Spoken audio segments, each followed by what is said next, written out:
तमाम चर्चाओं और बैठकों के बाद 2022-23 से नई राष्ट्रीय शिक्षा नीति लागू करेगा दिल्ली विश्वविद्यालय।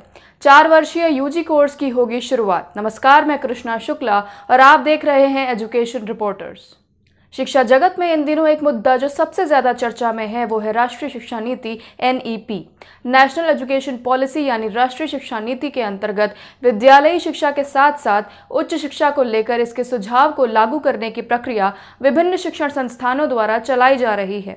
इसी क्रम में दिल्ली विश्वविद्यालय ने NEP 2020 को लागू करने के लिए मंजूरी दे दी है।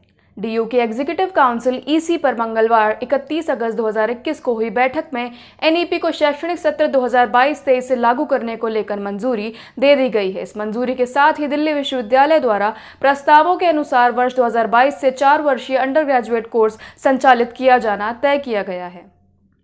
बता दें कि दिल्ली विश्वविद्यालय के एकेडमिक काउंसिल ने इसके पहले 24 अगस्त को 26 निर्वाचित सदस्यों में 16 के फैसले के खिलाफ असहमति जताते हुए एजेंडा पारित किया था।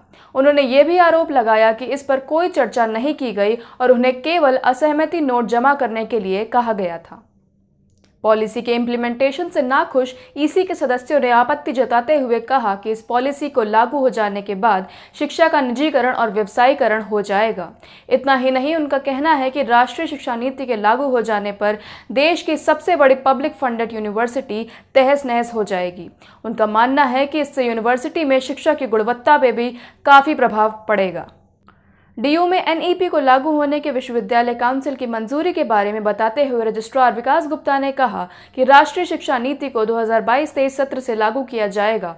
साथ ही उन्होंने कहा कि NEP और 4 वर्षीय स्नातक कार्यक्रम के कार्यान्वयन को पिछले सप्ताह अकादमिक मामलों की स्थायी समिति और अकादमिक परिषद द्वारा मंजूरी दी गई थी। राष्ट्रीय शिक्षा नीति 2020 के सुझावों के अनुसार DU में अगले सत्र से शुरू होने वाले 4 वर्षीय UG प्रोग्राम में multiple entry exit scheme MEES, जहां छात्र विभिन्न चरणों में कोर्स में एंट्री कर सकेंगे और एग्जिट कर पाएंगे। और पिछले सप्ताह हुई बैठकों में अकादमिक बैंक ऑफ क्रेडिट ABC को भी मंजूरी दे दी गई थी।